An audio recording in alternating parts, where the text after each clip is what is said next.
You know that one person. The one who walks into absolute chaos, a flooded kitchen, a friend sobbing on the floor, a laptop that just ate 6 hours of work and they don't flinch. They don't gasp. They don't immediately text someone else to fix it. They just stand there, quiet, thinking, and then, almost annoyingly, they start moving, piece by piece. And you're standing there wondering, why did my brain go straight to panic? Why is my first instinct to curl up or cry? Here's the thing that might mess with your head. It's not about experience.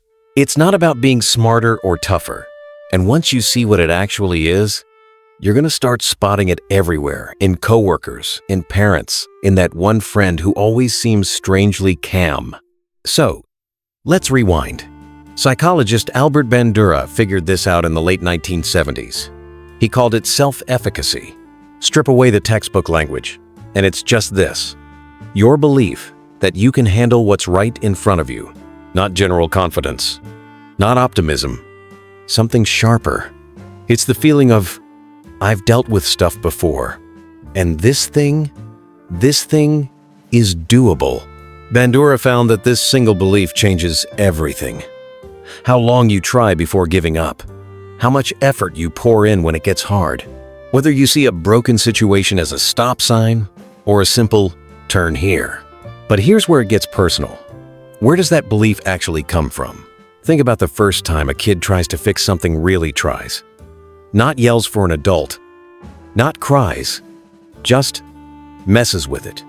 Maybe they wiggle the cord and the lamp turns on. Maybe they close the app and reopen it and the game works. Maybe they hold a paper towel on a cut and the bleeding stops. That moment, it does something deeper than just solving the problem. It rewires how they see the world. Suddenly, life isn't a series of disasters that happen to them. It's a place they can reach into and actually change. Bandura called these mastery experiences, and research still ranks them as the single most powerful source of self-efficacy.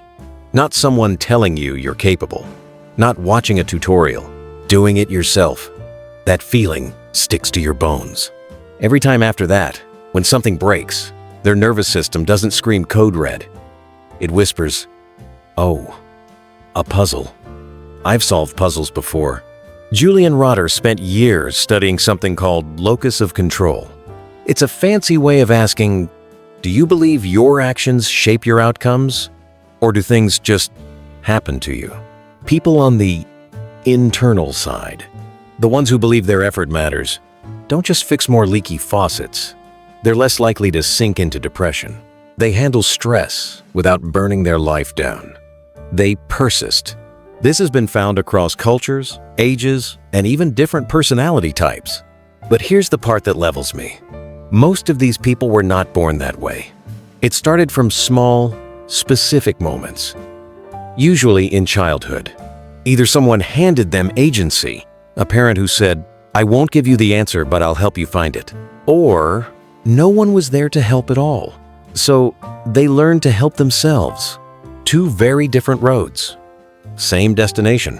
Now, this next part surprises people, because from the outside, a fixer looks like they're sure it's going to work out. They look certain, confident, but that's not what's happening inside. They feel the same uncertainty you feel. They don't know the solution yet. They have no magical guarantee. The difference is, uncertainty doesn't feel like a verdict to them. It feels like a starting line. Psychologists call this tolerance of ambiguity. The ability to sit inside a question mark, inside a "I don't know yet," and not completely fall apart while you figure it out. People who struggle with ambiguity need resolution now. They need to know it's going to be okay this second. And when they can't get that reassurance, anxiety floods the engine. They freeze, or they hand the problem to the calm person and back away slowly. The fixer in your life? Somewhere along the way, they learn to be okay in that uncomfortable in-between space. The space where the answer doesn't exist yet, and they didn't die there, so they stayed. Okay, pause. I need to say something honest, because this video would be incomplete without it. Some people who fix everything emotionally, practically, logistically, for everyone around them aren't doing it from a place of strength. Some of them learned to fix things because it was how they earned their place. Approval lived inside the solution. Being helpless? At some point in their life, that was genuinely UN safe. So their nervous system made a pact. I will never be helpless again. And that's not quiet confidence. That's a coping mechanism wearing a superhero costume. The tell is this: ask them to let someone else handle something. They can't relax. They hover. They offer unsolicited advice. An unfixed thing in their environment feels like an unfixed thing inside them. But then there's the other kind. And this is the one worth watching. The person who fixes things out of genuine curiosity. Because broken things actually fascinate them. The gap between not working and working is one of the most interesting places in the world to them. These people will take apart something they already fixed, just to understand it better. They'll ask questions that have no practical use. They'll explain the failure with detail nobody asked for delighted, like they just discovered something beautiful. These are the people who fell in love with competence itself. Not the outcome, the process, the figuring out. Spending time around someone like that is one of the most quietly recalibrating things you can do. Because what they model, without even trying, is that not knowing how to do something is just a temporary state. Broken is not a permanent condition. You can put your hands on a problem and actually move it. You might be sitting here realizing you are one of these people. And you've never really thought about why. Or you might be realizing you're not. And the idea of being this way feels genuinely foreign, like they're speaking a language you never learned. If that's you, I want to say something directly. The reason you outsource your broken things, the reason your first instinct is to call someone else or just shut down, that's not a character flaw. It's a history, a set of experiences that taught you. Problems are things that happen to you, not things you walk into and solve. And here's the good news. That isn't permanent either. The whole architecture of self-efficacy, Bandura's entire argument, is that it builds through experience. Small wins. Tiny moments of, I tried and it worked. Not heroic. All in fixes. Just, you tightened the screw. You made the call. You didn't wait for someone to save you. That's where it starts.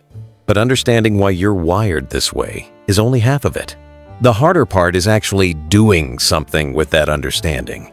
Because awareness without structure has a way of becoming just more material for your brain to loop over. You see the pattern, you name it, you think about it a lot, and nothing moves. That gap between insight and actual change, that's the part I've been trying to help people with. If you're someone who gets it intellectually but keeps finding yourself stuck in the same loops, same hesitation, same, I'll start properly next week. There's something in the pinned comment that might be worth looking at. It's a 7-day reset bundle built specifically around this pattern: overthinking, emotional blocks, building consistent follow-through in a way that doesn't ask you to rely on motivation or force your way through it. It's structured into daily steps, so it doesn't become another thing you start and abandon. It's designed to be actually worked through. If that's where you are right now, it's linked in the description and the pinned comment. Because here's what I really want you to walk away with. The calm person in the room isn't magical. They weren't born with a different brain. They just had a few small moments where they tried, and it worked, and then a few more. And over time, uncertainty stopped feeling like a threat and started feeling like a door.